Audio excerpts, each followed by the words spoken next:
¿De qué se trata y por qué una escuela de formación en géneros? Obviamente esto se contextualiza en lo que, si bien hace mucho que viene pasando en nuestro país, afortunadamente en los últimos años ha cobrado mayor notoriedad, mayor protagonismo social y político que tiene que ver con toda la cuestión de género. Y en buena hora que podamos contar entonces aquí en nuestra ciudad con este espacio muy participativo, por cierto, porque hay más de 140 personas inscriptas allí y que están participando sábado a sábado. Esta noche están con nosotros Camila Suárez Miserendino y Lourdes Huentequeo, dos de las integrantes del equipo que coordina esta escuela, y le damos las buenas noches a las dos. ¿Cómo están? Muy bien, muchas gracias por la invitación. Por favor, bueno, en principio, ¿qué es esta escuela popular de formación en géneros y qué origen tiene? Lourdes, me parece que la mirada para vos. ¿Quién de las dos? Bueno, somos 5 compañeras que no nos conocíamos todas entre nosotras, pero sí teníamos como la inquietud y el interés de poder empezar a trabajar cuestiones referidas al género, como vos decís. Todas tenemos trayectorias diferentes, tanto, digamos, académicas y de formación en la militancia. Y bueno, veíamos como una necesidad, que estaba faltando algo, entonces ahí nos fuimos como juntando entre nosotras, pensando qué proyectos podíamos hacer, y se da justamente que a través del Instituto Nacional de Mujeres presentamos un proyecto adecuándolo a la localidad de Esquel, de las escuelas en formación de géneros. Bueno, en ese sentido fue un trabajo de casi un año también, digamos, de espera y de poder charlar entre nosotras y poder, digamos, debatir acerca de qué contenidos iba a tener esta escuela. Ustedes, este programa es un programa nacional, está en el marco del Instituto Nacional de las Mujeres, ¿sí? Sí. Pero tiene sus matices de acuerdo a cada localidad, ¿así lo entendí? Sí, claro. Como decía Lu, en este caso el programa está predispuesto para que asociaciones barriales, organizaciones de base, asociaciones sin fines de lucro o instituciones educativas puedan presentarse a ese proyecto. En el caso de Esquel, pensando en nuestra localidad y en las diferentes problemáticas y la participación por ahí de diferentes actores sociales, nos acercamos a la Asociación Caleuch, y desde ese espacio presentamos la propuesta. Es decir, que la propuesta está pensada en articulación desde la Asociación Caleuch, y el Instituto Nacional de las Mujeres. Bien. Esta propuesta de escuelas populares de género ha tenido experiencias en diferentes ciudades del país, con diferentes anclajes, ¿no? En cada ciudad se ha desarrollado de diferentes maneras, más allá de que los ejes que se han tocado hayan sido los mismos. Pero bueno, cada organización o cada espacio le da alguna impronta que tenga que ver con la localidad. ¿Y qué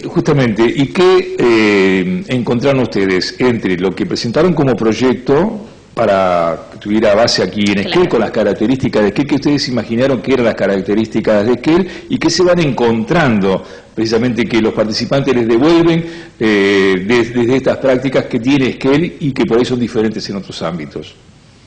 Y por ahí lo que, cuando pensamos las características o qué impronta le queríamos dar a la escuela, pensamos en una impronta latinoamericana, pensando en recuperar las tradiciones de los pueblos originarios. Por eso el nombre, que por ahí Lu después puede explicar un poquito mejor por qué le pusimos Semilla de Avia Yala, que tienen como una perspectiva súper hermosa. La pensamos en ese sentido, y también pensando y orientándola, como es el espíritu de la escuela, hacia diferentes espacios, o sea, hacia toda la comunidad. Por eso es que la escuela no tiene una noción academicista, sino que está pensada desde la educación popular, que la educación popular lo que hace es buscar integrar los diferentes saberes de quienes participan, que en nuestro caso nos hemos sorprendido enormemente del nivel de participación de la población de Esquel, que se ha interesado, que va sumamente activa a participar, a debatir, a discutir, porque es eso, no vamos a dar clases como por ahí se piensa. Claro, por ahí está ese miedo de que, bueno, hoy tomo apuntes, y no.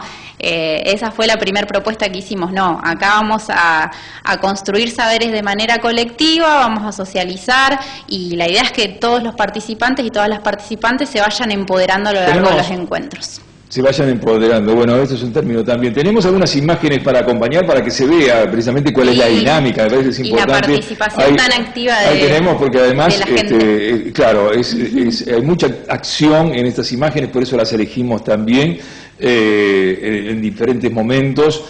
¿Por qué lo de Semillas de Avia Yala, Lourdes? Sí, pensando en la impronta de todo este contexto que estamos viviendo por estas horas, ¿no? Totalmente, sí.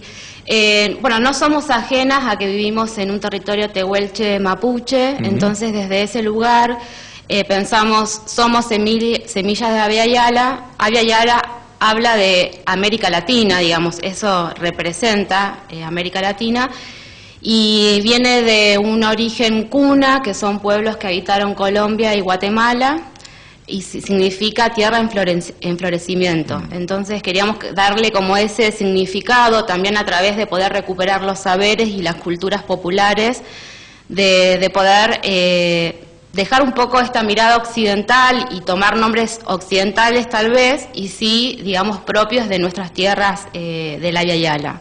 Y también pensando en esto, justamente todo lo que viene pasando, de todo...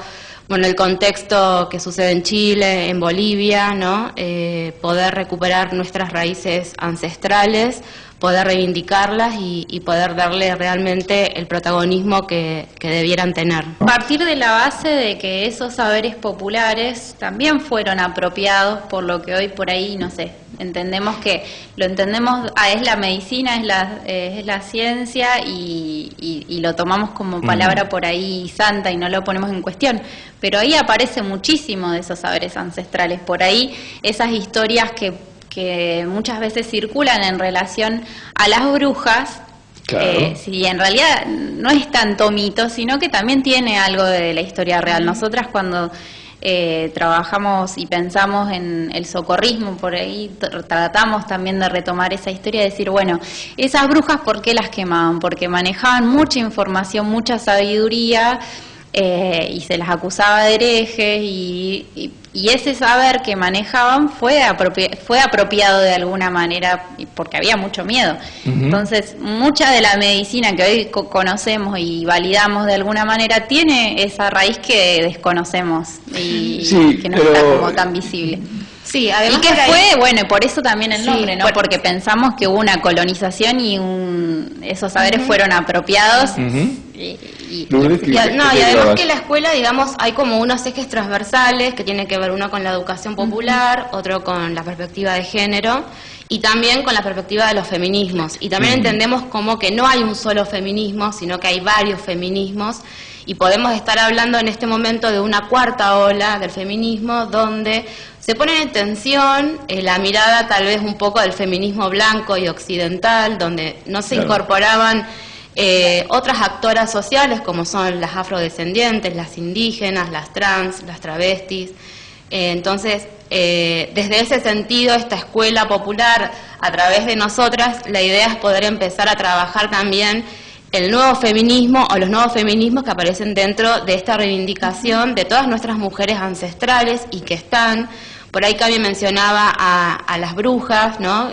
Como mujeres que condenaban, pero en nuestros feminismos, si los ponemos en territorio mapuche tehuelche, tenemos a nuestras machi también, que fueron totalmente castigadas y silenciadas.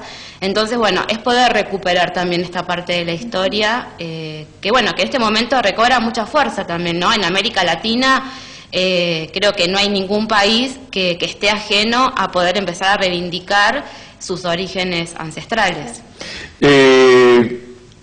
Quiero volver al tema de los 7 módulos para que me los enumere, me lo cuente, pero este tema de las brujas, yo digo, Vos me decías, la quemaban por brujas. Yo creo que la quemaban por mujeres, porque son contemporáneas prácticamente con los druidas, por ejemplo. Pero ¿no? ¿a quién se la y los druidas tenían casi el mismo lugar en la sociedad, el saber, la filosofía, la medicina, la química, incluso porque eran grandes alquimistas. Sin embargo, si ellos ocupaban casi un lugar de sacerdote, lo siguen ocupando en algunas para algunas cuestiones sociales. Tenemos acá el Gorset en la provincia, que son el lugar donde se juntan los druidas. En fin, digo, sin embargo no se los quemaba, ¿no? Después con la invasión romana por pero ahí ahí aparece bueno. esto que vamos a trabajar en algún punto que tiene que ver con la interseccionalidad, ¿no? Como además de contar con un saber, está poseído, quien posee ese saber es una mujer, que esa categoría, bueno, la podemos repensar un poco más, es lo que estamos haciendo, ¿no? Bueno, cuéntenme cuáles son estos 7 módulos. Empezamos, ahora nos metemos por ahí. Para la temática. Bueno, la escuela lo que tiene son diferentes módulos, en este caso vamos a trabajar 7 módulos, ya trabajamos 2.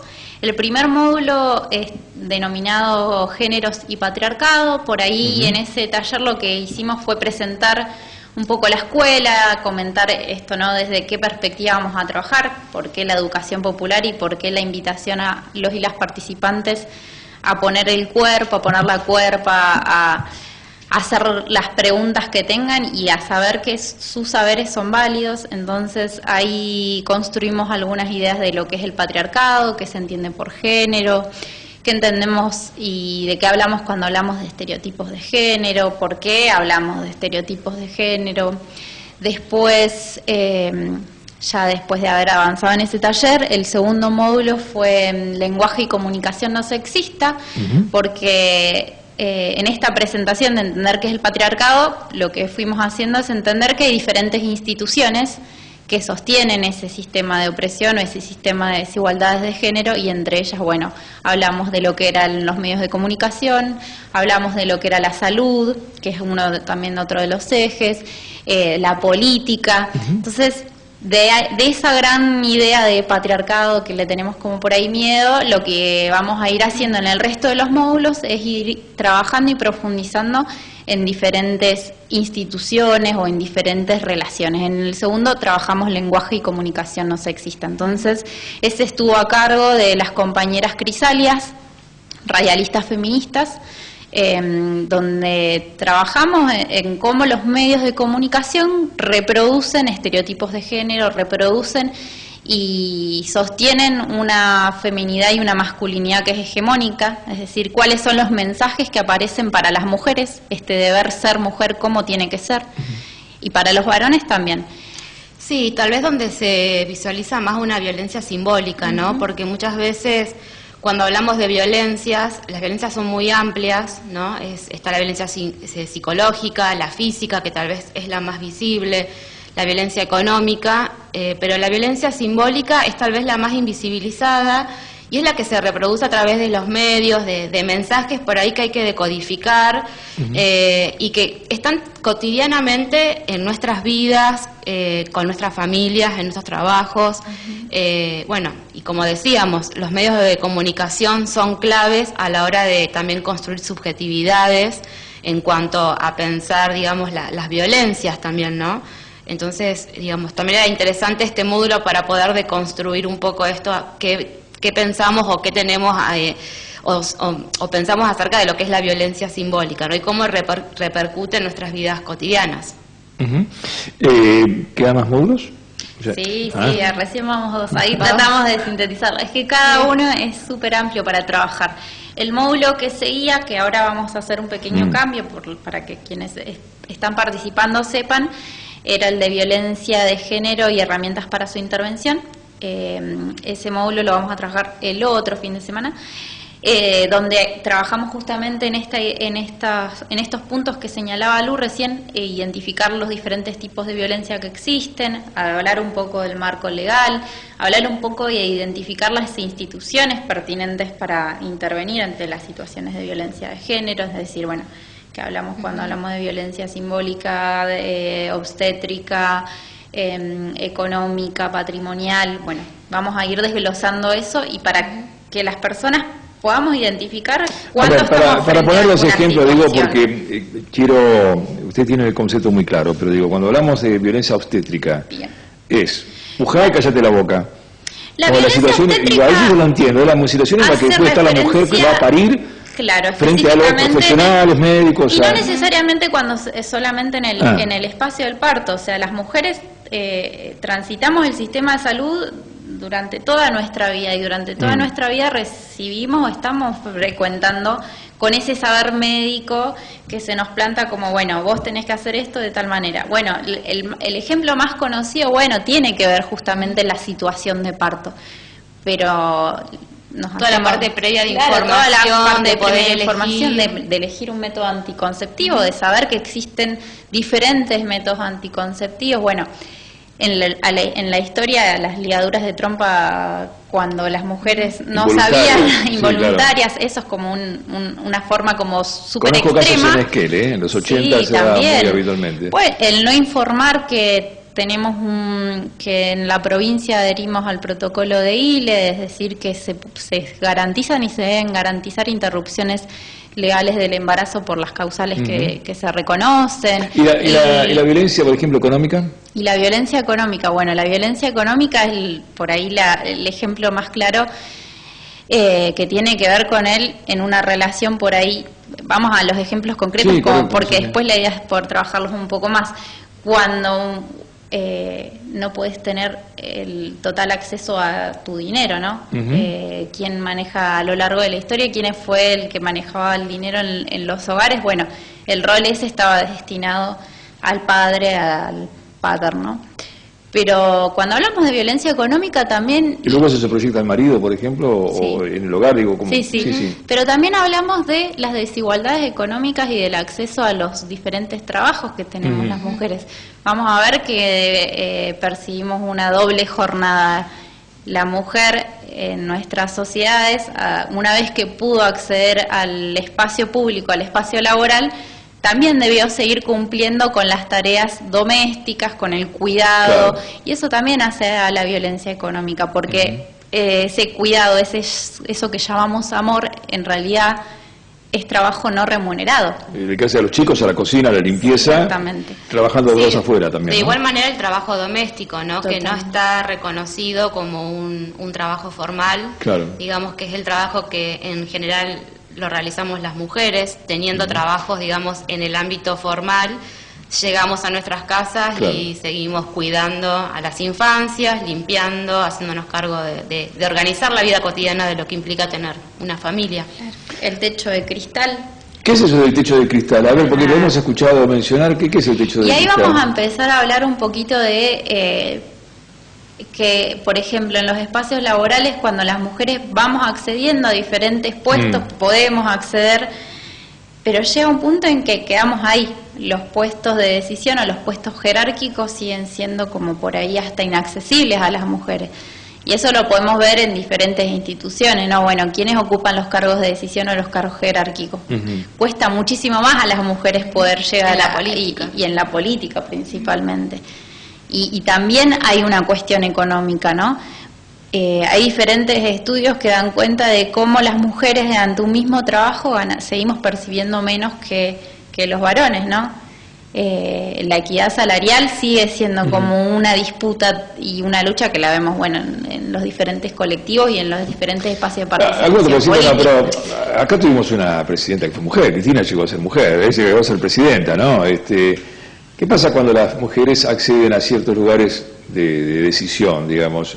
¿Se replican algunos modos que son, digamos, propios de los hombres? ¿No se logran cambiar las estructuras de decisiones? ¿Qué pasa con eso? Bueno, ahí podemos ver un claro ejemplo de los medios de comunicación, cómo operaban, digamos, a través de la violencia simbólica, de esto de todo el tiempo estar como, de alguna manera, no reconociendo este lugar de una mujer presidenta y queriendo siempre deslegitimar, ¿no? Desde estos lugares de poder que también ocupan los medios de comunicación, siempre, digamos, se la...